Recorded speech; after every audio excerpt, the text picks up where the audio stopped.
electroencefalografía, pero para la corteza occipital, motora. ¿Okay? Finalmente, bueno, primero también vamos a ver algo de los sistemas FPGA como tal, un arreglo de puertas lógicas programables, y ahí en sí vamos a revisar ya la implementación con las FPGA como tal. Y antes de culminar, pues vamos a ver otros ejemplos que también pueden solucionarse con este tipo de tecnología, y cerraremos con algunas preguntas que tengan.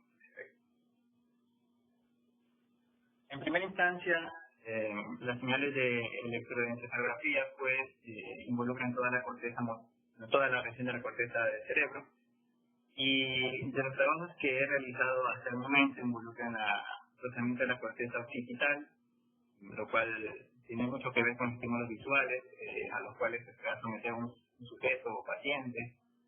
La corteza motora también que involucra actividad referente al movimiento de extremidades. Sí, pero existen varios métodos para poder hacer este tipo de señales. Sin embargo, mi estudio enfoca principalmente a la adquisición de estas señales de forma no invasiva. Primero por los costos, por la facilidad de adquirir estas señales, tanto de los equipos también que es un poco más accesible. Y adicional a ello no es necesario contar con un equipo de cirujanos para poder implantar algún tipo de electrodos. ¿Sí? Entonces, en ese sentido, todos los estudios que les voy a mostrar involucran la adquisición de señales no invasivas. En el mercado existen varios equipos, de hecho están los Emotiv, los MBCI también, son muy buenos. De hecho, hemos presentado algunos artículos con Emotiv. Los MBCI estamos en un proceso de adquisición para poder realizar otros experimentos, investigaciones. Sin embargo, si el estudiante o la persona interesada en realizar investigaciones no tiene la posibilidad de adquirir estos equipos, por ejemplo, estamos hablando de un Emotiv cuesta alrededor de 600, el OpenBT es un poquito más caro, dado que involucra más electrodos, estamos hablando de unos 1000 y algo. Entonces, no significa que con los conocimientos de electrónica que hemos aprendido en la carrera no sirvan. De hecho, podemos utilizarlos perfectamente, son muy valiosos para resolver cualquier tipo de problema. De hecho, con algunos OPAMs, lo que hemos visto en electrónica, podemos hacer procesos de adquisición de señales de electromiografía o también electroencefalografía como tal. Por ejemplo, son los estudiantes Ángel Silva y Jesús Miranda, que el pasado tuvimos la oportunidad de adquirir ciertas señales de electromiografía de la cara, pero con ciertas modificaciones en los filtros podemos también adquirir señales de electroencefalografía. Adicional, obviamente, también los electrodos especiales que involucran el uso de sustancias alcalinas, sustancias que reduzcan la impedancia entre el cuero cabelludo y para poder adquirir este tipo de señales.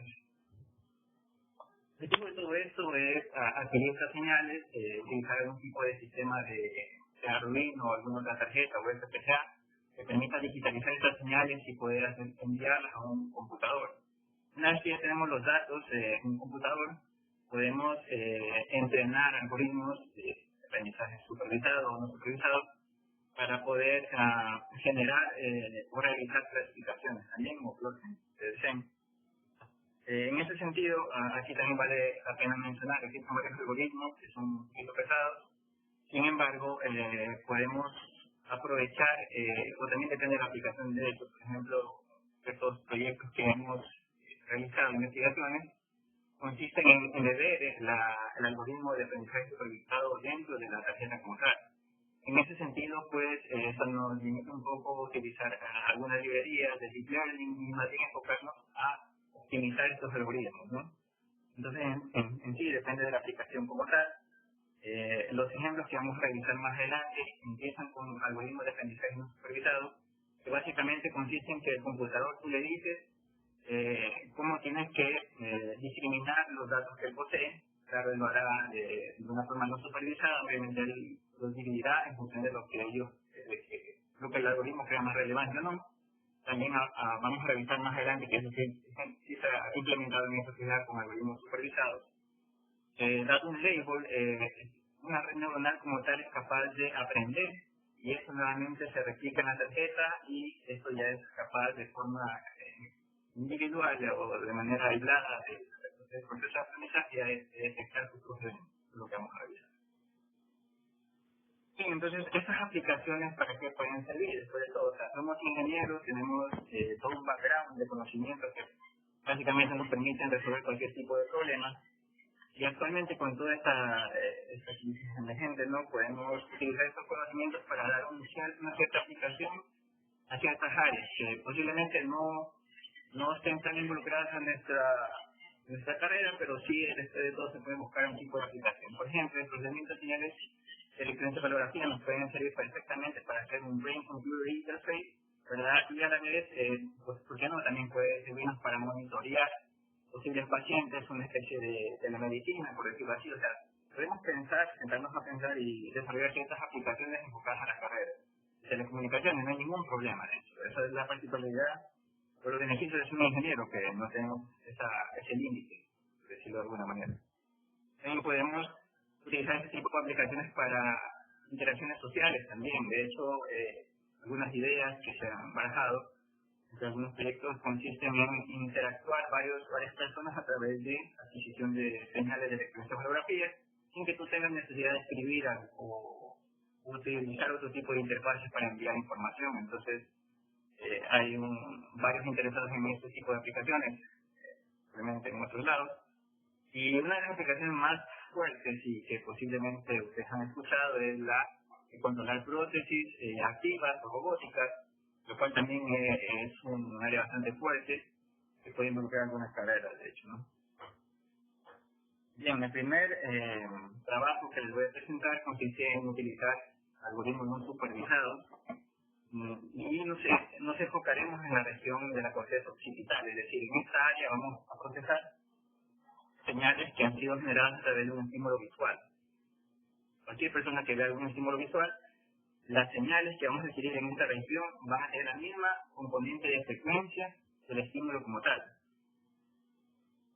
Y se puede ilustrar en su lado derecho la metodología experimental que se utilizó en este estudio. Se utilizó un generador de funciones que básicamente generaba dos rangos de frecuencia para detectar una posible orden o instrucción. Estamos hablando de aplicaciones, por ejemplo, para controlar sillas de ruedas para personas parapléjicas.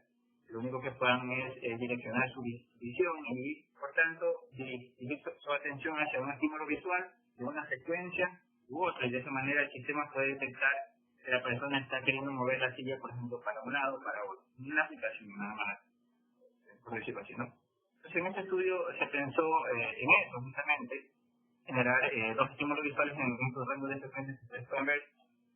El uno es de 5 a 9 Hz y el otro es de 24 a 29 Hz. Se utilizó luces LED y el sujeto lo que hacía era únicamente visualizar.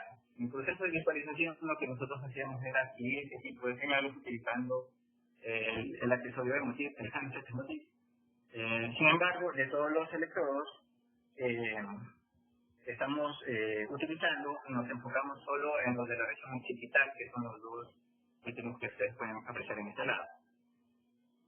Bien, entonces con esto planteo, obviamente, cuando usted va a trabajar con sujetos, obviamente tiene que desarrollar una metodología experimental aprobada por algún tipo de comité de ética, de ser posible. De hecho, todas las publicaciones que hemos hecho han sido en este proceso.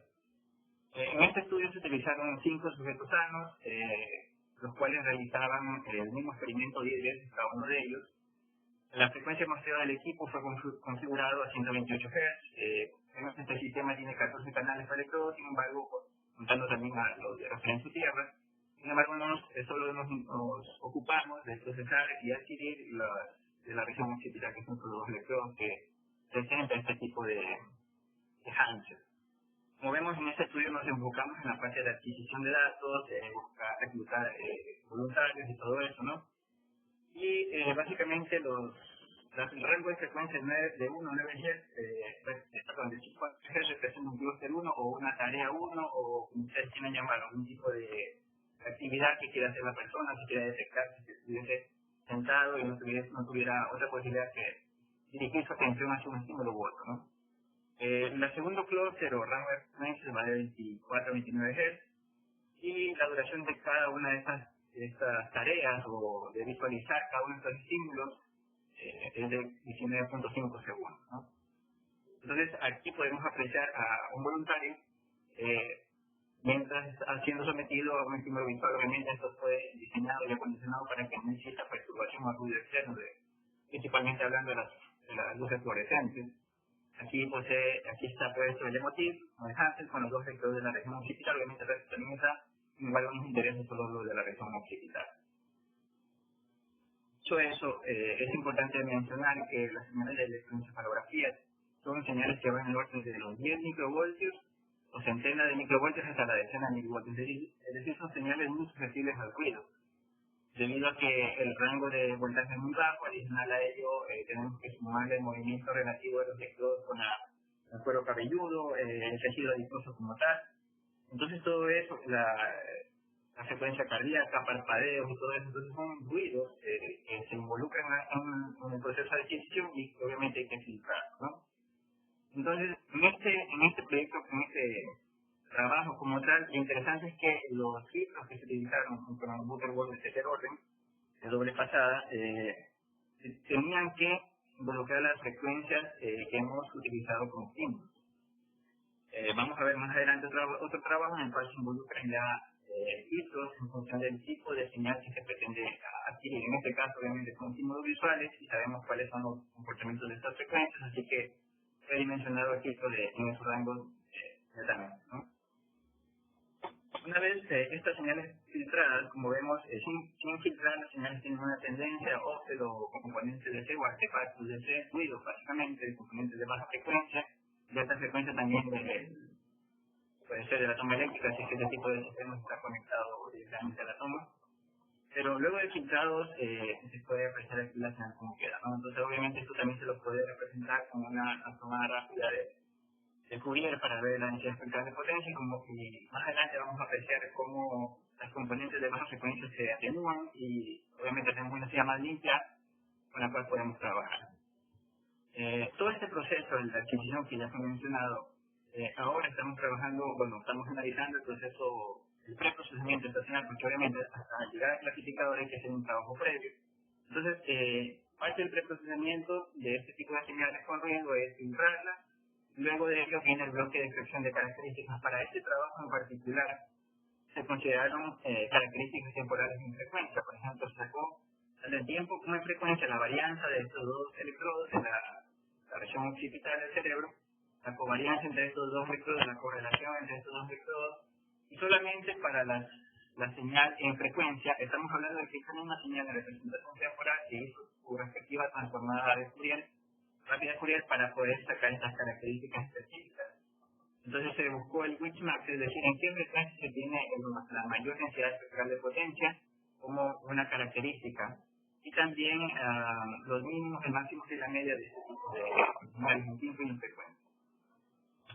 Entonces, con estas características, luego se evaluó el clasificador y fue como un proceso de selección de características, ir viendo con qué tipo de características obtiene un mejor porcentaje de clasificación. Estamos hablando de clasificación que con el algoritmo no supervisado se fue capaz de clusterizar este tipo de eventos de manera exitosa con 80% de accuracy, solo utilizando la frecuencia en la cual se obtiene la mayor densidad espectral de potencia. Es decir, en este proceso aquí se le puede llamar feature selection, en el cual analizamos con qué características se puede hacer una mejor clasificación, ¿no? Esto como algo introductorio, de hecho. Luego de ello, se va a presentar otro trabajo también que involucra el procesamiento o básicamente clusterización de las señales relacionadas a la corteza motora. Entonces estamos hablando de otra región en la cual toda actividad motora se refleja en esta área. Obviamente también este trabajo también fue publicado. Básicamente lo que buscamos aquí es detectar cuando la persona realiza una actividad motora de ambas manos o de ambos pies, y también cuando imagina una actividad motora de ambas manos y ambos pies. En este caso, en este ejemplo en particular, no se utilizó el proceso de adquisición de datos, hemos utilizado un database libre. Physionet ofrece algunos datos de señales de electromiografía, bioeléctricas básicamente, que ustedes pueden utilizar en caso de que estén interesados en trabajar algún tipo de investigación en esta área. Este tipo de database explica absolutamente todo el proceso de adquisición, la metodología experimental utilizada, o sea, es muy buena la información. De hecho, hay muchos trabajos que citan estas fuentes, por eso es que también nosotros la hemos utilizado. Bueno, entonces el equipo fue el BSI 2000. Hemos utilizado de todo el database con los 25 sujetos de los datos, y el equipo trabajó en una frecuencia de 160 Hz. ¿Sí? Entonces, en este caso en particular, lo interesante es que este database da la posibilidad de trabajar con equipos más sofisticados que un OpenBSI, que un Emotiv, perdón, en el cual solo teníamos 14 electrodos. Acá ya tenemos 64 electrodos, una resolución mucho más alta. Ya depende también de la configuración de la metodología experimental, es decir, es más robusto, tenemos una señal más pura. La desventaja es que como tú no eres dueño de la metodología experimental, no puedes variar ciertos aspectos del proceso de adquisición que posiblemente puedan alterar tus resultados. Pero es una aproximación bastante buena hasta que tú puedas conseguir el equipo o contactar al grupo investigador que te puedan facilitar uno de ellos. Facilitarles que no te lo van a dar a tu casa, sino que obviamente te van a permitir acceder a los datos, básicamente. Entonces, en este trabajo, lo interesante es que estamos usando 64 electrodos y se involucran todas las regiones del cerebro, como ustedes pueden ver. La área occipital, el frontal, lóbulos temporales y todo eso. Nuevamente, estas señales, dado su rango de voltaje, presentan mucho ruido, ¿no? Igual, así sea el tipo más sofisticado, existe ruido debido a, no tanto al proceso de instrumentación, sino más bien al proceso de adquisición como tal. El tejido adiposo del paciente, sudoración, está nervioso, no está nervioso. El síndrome de la bata blanca es que el sujeto se pone nervioso solo con ver a la persona que va a adquirir señales como vestido como un médico. Entonces, algunos tienen terror, puede ser, ¿no? Entonces, todo este ruido, obviamente, si ese tipo de situaciones son muy notorias, notorias, obviamente se descarta el sujeto, pero lo que quiero decir es que existe ruido, ¿no? Por más sofisticado que es el equipo, es ruido que hay que procesar, obviamente. Dentro de los bloques, de los procesos que hemos mencionado, ya tenemos el dataset, ¿verdad? Entonces tenemos que igualmente hacer el proceso de filtrado, que consiste básicamente en un preprocesamiento. Y lo interesante aquí es que podemos apreciar que las componentes, este es el Power Spectral Density, podemos ver que cerca de 0 Hz existe mayor densidad espectral de potencia. ¿Qué significa eso? Que las señales de baja frecuencia tienen una mayor potencia y están atenuando la información que debe estar realmente en otra área. Es importante también aclarar de que nos interesa, existen muchos estudios que indican que la actividad motora se refleja mayormente con las bandas mu y beta, las cuales están en el rango de 9 a 30 Hz. Entonces, en este rango de 9 a 30 Hz, si queremos, están siendo atenuadas estas información, estas señales, por el ruido de baja frecuencia, por lo cual se diseñó un filtro que paso banda de 7 a 30 Hz. En este caso sí necesitamos analizar la naturaleza de las señales que produce el cerebro como tal, ¿verdad? Es diferente a la occipital que vimos inicialmente. Entonces, una vez que aplicaba este ciclo de doble pasada, ¿verdad? Ya nos quedan las señales en el rango de frecuencia deseado. Y ahora podemos ir al proceso de extracción de características. Entonces, en el proceso de extracción de características para este trabajo en particular, se utilizó asimismo el valor máximo de potencia. Sí, bueno, las preguntas quería hacerlas al final. No sé si les parece correcto. Bueno, ok. Entonces, el valor máximo de potencia, la frecuencia, el valor de frecuencia en el cual se obtuvo el valor máximo de potencia, asimismo la aritmética y la varianza de este tipo de electrodos, ¿no? Entonces, todo eso nos dio 4 características y estamos hablando de que son 64 electrodos, ¿verdad? Con 4 características estamos hablando de todas esas características deben ser agrupadas en una sola matriz. De hecho más adelante les voy a mostrar cómo se hace eso. Lo interesante también que quería compartir con ustedes es que se hizo el análisis de densidad espectral de potencia, una gráfica del análisis espectral de potencia de cada electrodo. Es decir, aquí calculamos el PCD máximo y obviamente la frecuencia de ese valor, que se produce ese valor de máxima potencia para cada uno de estos electrodos de los 64. Y como podemos ver, cuando la señal no ha sido filtrada, existe mayor potencia los electrodos próximos a la cara, obviamente puede ser producto de parpadeo, este ruido, pero ya filtrado, como podemos apreciar a su derecha, ya los electrodos relacionados a la corteza motora.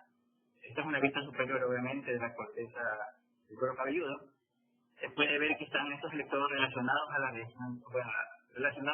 corteza motora como tal, lo cual indica que vamos en buen camino. Entonces, a estos electrodos se les sacó las 4 características que ustedes vieron anteriormente. Estamos hablando de que durante cada tarea, por ejemplo, imaginar mover ambas manos o mover ambas manos, esas tareas como tal que duran aproximadamente 4.1 segundos según la metodología experimental con la cual se adquirió esta señal, representa realmente un archivo, ¿verdad? Entonces estamos hablando de que es un archivo de 64 por 656 muestras, que es básicamente 4.1 segundos por la frecuencia de muestreo. Ese archivito es lo que les mostraba acá, ¿no? Básicamente. Entonces, cada uno de esos archivos que representan una actividad o tarea lo caracterizó. Entonces ahora tenemos 64 electrodos por cuarto, ¿verdad? Y se lo ubicó en una sola fila. Entonces esta fila representa un archivo. Como ustedes saben, lo que se está haciendo aquí es una redimensionalidad básicamente, o agregar o representarlo con características que tienen información valiosa de lo que ocurre, ¿no? Entonces, los sujetos que se utilizó en este trabajo para 25 con 14 tareas motoras, estamos hablando de 7 de ambas manos, 7 de ambos pies, y 18 imaginético-motoras, estamos hablando de 9 de imaginar ambas manos y 9 de imaginar ambos pies, cuando da una totalidad de 800 ejemplos, ¿no? Entonces aquí están, se los ordenó de manera aleatoria, y adicional a ello pues se utilizó el 60% para testear el algoritmo y obviamente luego se validó con un test. En este trabajo se utilizaron algunos algoritmos de aprendizaje no supervisado para ver cuál fue el desempeño de ellos, y básicamente todo se resume a esta gráfica en la cual nos indica que básicamente para detectar los estrés o la actividad motora de ambas manos se obtuvo un mejor desempeño con Hamedol, un algoritmo de aprendizaje no supervisado como expliqué, y también con Kamen y de hecho también con Graphical Clustering. Sin embargo, el peor de todos las actividades para hacer un clustering o para clasificar, en este caso es la imaginético-motora de ambos pies. Entonces, todas las actividades imaginético-motoras, como ustedes pueden ver, fue más difícil, específicamente hablando, la más difícil de todas ellas fue la imaginético-motora de ambos pies. Sin embargo, para detectar actividades motoras, tuvieron mejores resultados. Entonces, eso con respecto a este trabajo. Ahora, con respecto a los arreglos de puertas lógicas programables, como ustedes saben, es una de las familias de lógicas programables como tal, de los sistemas digitales que hemos visto. Lo interesante es que tiene bloques lógicos configurables como tal, son mucho más rápidos, como sabemos, hay una mejor capacidad. Ahora bien, los chips que fabrica, por ejemplo, Silent o Altera, vienen con arquitectura mixta. ¿Qué significa eso? Que dentro de su mismo chip, ellos obviamente han diseñado en DHL algún tipo de hard processor y ya con ciertas condiciones de que él quede de forma permanente ahí grabado, ¿no? Ese no podemos tocar, sino solamente utilizarlo como tal. Generalmente la arquitectura que embeben ellos aquí es un procesador ARM. Sin embargo, tenemos toda una región de soft processor en la cual nosotros podemos crear con DHL cualquier tipo de hardware, descripción de hardware de hecho, o también podemos utilizar las herramientas de Cisco para poder utilizar el procesador Nido 2, ¿no? Para poder programarlo como tal, y podemos crear varios procesadores Nido 2. Esta es la parte software, es súper interesante de las FPGAs, porque nos permite agregar la cantidad de hardware que nosotros requiramos, ¿no? Para nuestra aplicación. Específicamente hablando del ciclón 5, es porque ese fue utilizado en el trabajo que les voy a mencionar. Tiene una arquitectura mixta, como les he indicado, en el hard processor, procesador ARM, mientras que en la parte FPGA nos permite a nosotros utilizar el procesador Nido 2 o cualquier otro tipo de hardware que se utiliza, ¿no? Específicamente en nuestro proyecto utilizamos Nido 2 para como procesador y obviamente los módulos adicionales, ¿no? Netamente, pues ahora ya me lo utilizamos como que es interfaz para todo tipo de señales o que estén conectadas a esta parte del chip como tal. De hecho, lo que se hizo también bueno, aquí se utilizó la D10 nano, pero también se puede utilizar la D10 estándar, ya que comparte el mismo chip. El fabricante de este tipo de tarjetas, recordemos, bueno, es Cerasic, el que utilizamos en laboratorio, y el que fue utilizado en este tipo de proyectos. En este trabajo de implementación de clasificación de algoritmos supervisados, estamos hablando de una red neuronal. En FPGA fue publicado de hecho este año recientemente, y aquí en este trabajo también utilizamos el mismo database de Ethernet y obviamente estamos hablando de la misma región de la corteza motora. Bien, entonces como vemos, todos los 64 electrodos generan señales temporales, 64 señales temporales, estamos utilizando el mismo database que hablé hace un rato. Y lo interesante de acá es que nosotros utilizamos el PSD, ¿verdad? Y calculamos el valor máximo de PSD para cada uno de los 64 electrodos, es decir, esta imagen que ustedes ven a su derecha, ¿verdad? Y esos fueron los elementos de los features o las características que nosotros vamos a enviar a la red neuronal que vamos a implementar. Como ustedes ven acá, el sujeto, pues en el momento de que se le enviaban los estímulos o las tareas que debía realizar, se hizo el proceso de adquisición.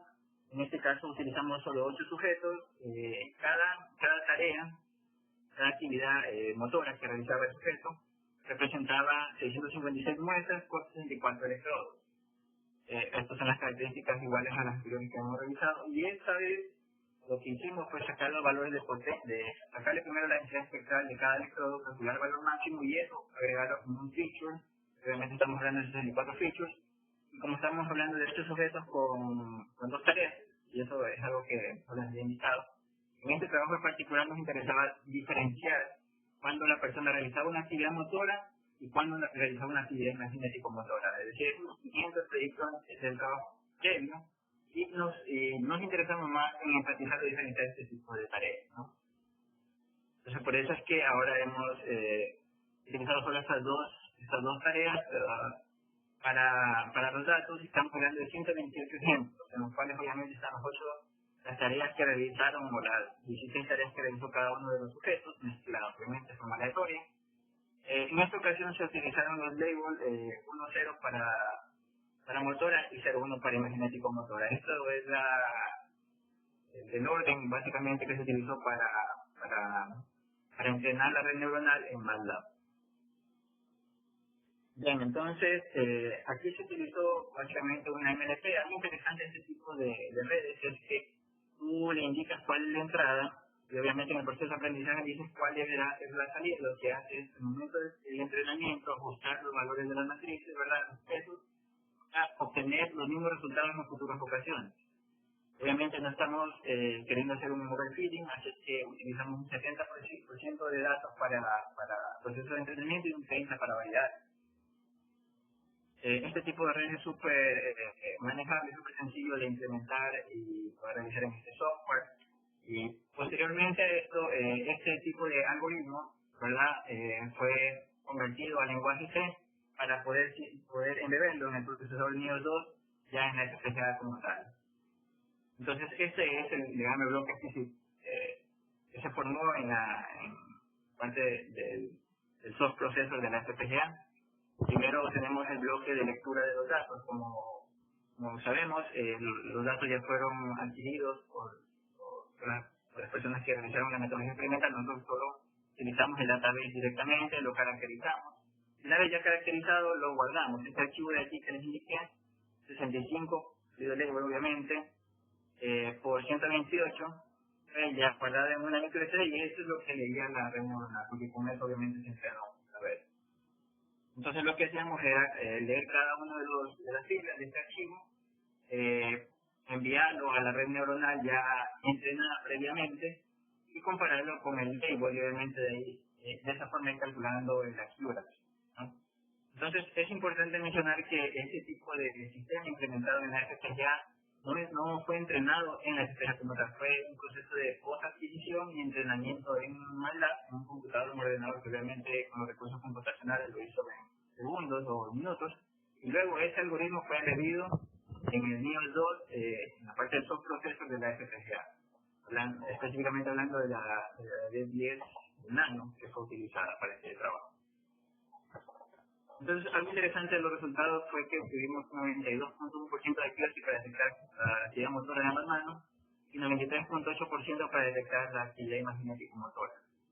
Como vemos, estos algoritmos de aprendizaje supervisados son obviamente mucho mejores que los no supervisados que vimos anteriormente, pero nosotros no nos quedamos solamente en ello, sino nos interesaba también medir el desempeño como tal del hardware implementado. De hecho, tenemos que los tiempos de lectura de estas filas de 21.26 microsegundos, obviamente para buscar el archivo, para ver también este archivo fue de 22.3 segundos, y para el procesamiento de la red neuronal ya obviamente preentrenada fue de 27.36 microsegundos. Estamos hablando de que más tiempo se demora en ir a buscar el dato de procesar que clasificarlo, ¿no? Hablando de costo de hardware, estamos hablando de que se utilizó alrededor del 4% de los elementos lógicos de la tarjeta del 5. El porcentaje de memoria fue menor al 1% y el número de pines alrededor del 9%. Bien, para calcular este tipo de resultados también fue corroborado en software, ¿verdad?, en el proceso de entrenamiento, utilizando el fault. Básicamente lo que se hace es dividir la sección del training y del test del database en 5 faults, obviamente haciendo de forma aleatoria los elementos que componen el 70 y el 30, y eso se calculó y se promedió a los resultados obviamente más fiables. Bien, dentro de otros proyectos que podemos mencionar utilizando el FPGA, también hemos hecho procesamiento de señales de electromiografía. Existen varios productos comerciales, por ejemplo el Mayo, que hemos utilizado bastante para adquirir este tipo de señales, y lo hemos utilizado, por ejemplo, para detectar lenguajes de señas. Este trabajo fue muy bueno, de hecho, los estudiantes Carlos Eño y Miguel Aquilema, con ellos se hizo este trabajo y fue publicado en un congreso internacional.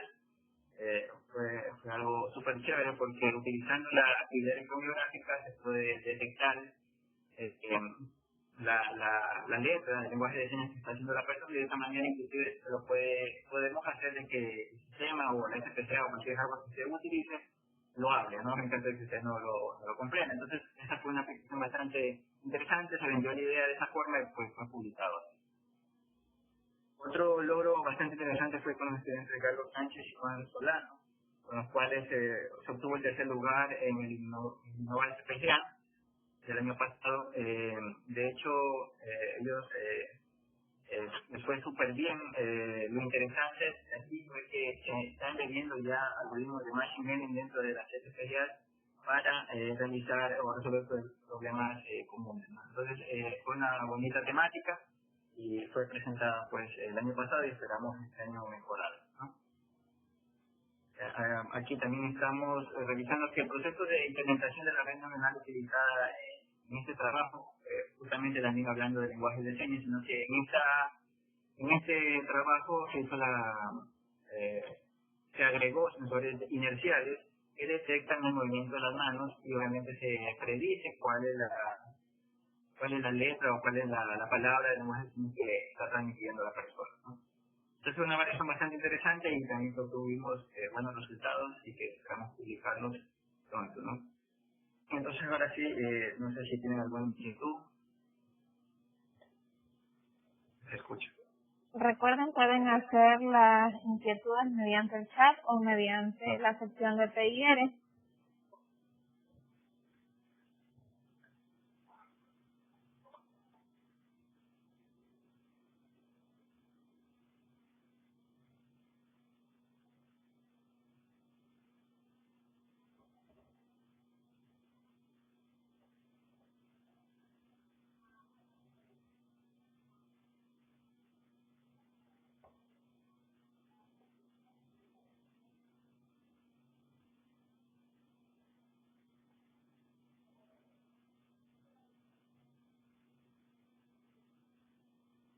En caso de que escriban preguntas, alguien me puede ayudar, por favor, diciéndomelas.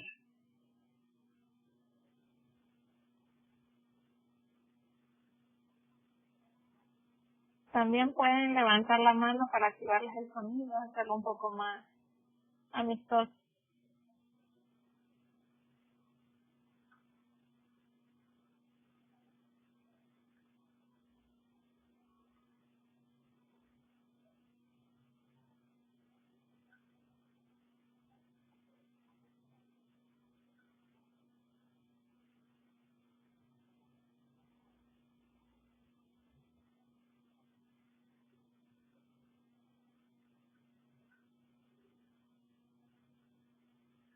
Parece que en realidad no tienen preguntas. Les ha quedado muy claro. Ha sido muy clara la presentación, perfecto. Igual, cualquier inquietud adicional pueden comunicarlo con los chicos de Comsoft y ellos me harán llegar cualquier inquietud o la presentación si ustedes gustan. Ha sido un honor compartir con ustedes un poquito de ese conocimiento. Cualquier cosa o duda, estoy a las órdenes. Les deseo que tengan muchos ánimos en estos momentos difíciles y aprovechen para aprender. Quisiera aprovechar el espacio para felicitar a los chicos de ICT en organizar este tipo de webinars, lo cual alienta a los futuros ingenieros a seguir aprendiendo a pesar de las circunstancias actuales. Nunca es tarde o nunca es un mal momento para seguir aprendiendo, sigamos adelante. Eso será lo que nos saque adelante, de hecho, y muchos ánimos. Muchas gracias, ingeniero Asante, por su participación. Aquí justamente tenemos una pregunta. Ya las señales como tal que se obtienen de los electrodos de tipo analógica tienen un proceso de digitalización y cómo la lleva al lenguaje de FPGA. Ok, las señales digitalizadas, ¿verdad? Bueno, asumo de que es una aplicación en tiempo real, ¿verdad? Entonces, si su intención es hacer una aplicación en tiempo real, y obviamente ya viendo algún tipo de algoritmo dentro de este chip como tal, usted debe hacer un proceso de adquisición previo, como habíamos revisado. Todos los algoritmos que hemos utilizado requieren datos para aprender, específicamente hablando de aprendizaje supervisado. Entonces, una vez que usted tenga los datos, puede hacer el proceso de entrenamiento de MATLAB, por ejemplo, lo que hicimos aquí.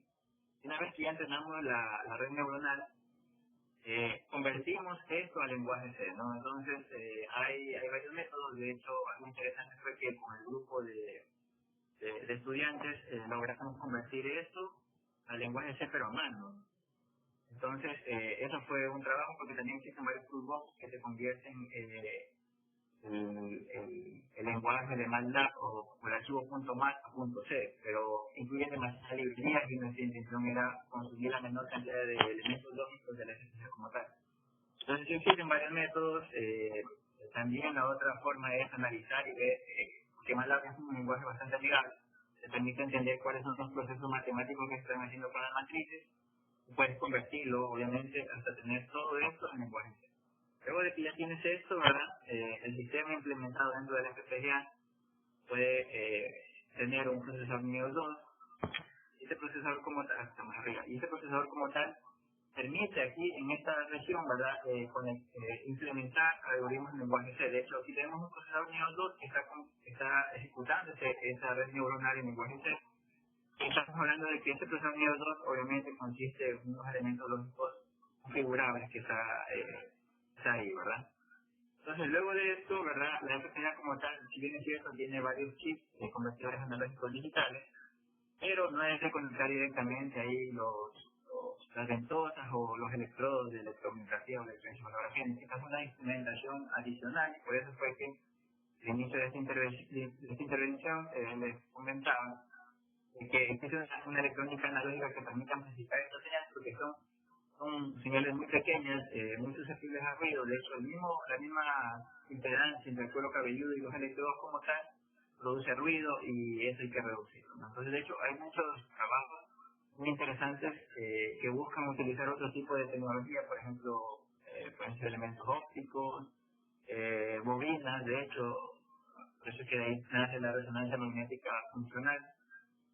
no necesitan un contacto directo o reducir impedancia entre el electrodo y la piel. Entonces, necesitas primero las ventosas como tal, los electrodos con la sustancia que permita reducir la impedancia. Luego esto va a un proceso de acoplamiento y de amplificación. Finalmente eso irá pues a la tarjeta, va a convertir de analógico a digital.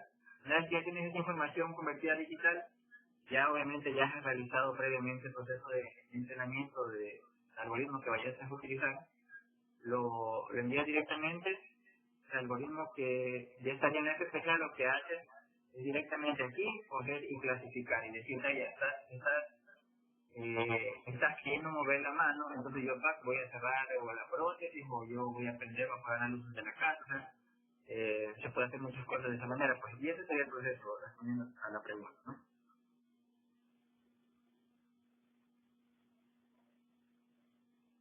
Perfecto, aquí tenemos otra pregunta.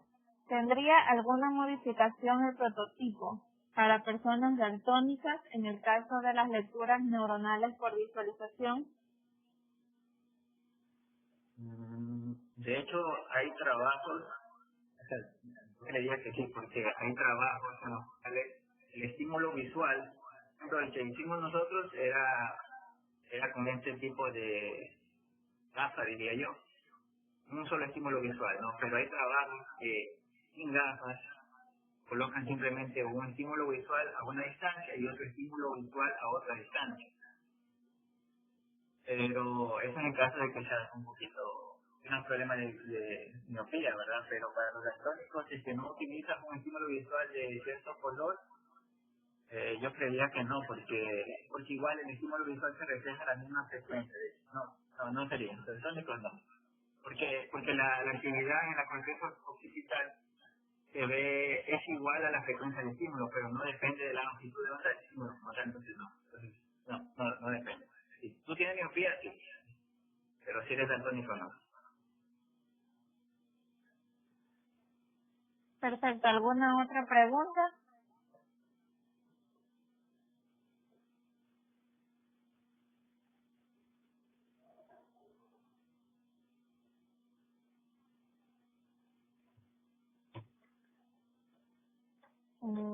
Parece que no.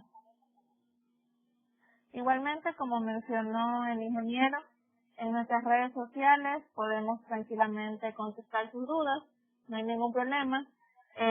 Las charlas de hoy serán subidas a YouTube, al canal de YouTube. Dejaré en el chat el canal de YouTube para que puedan seguir y también si tienen dudas con el ingeniero Alfonso también el contacto. Muchas gracias, ingeniero.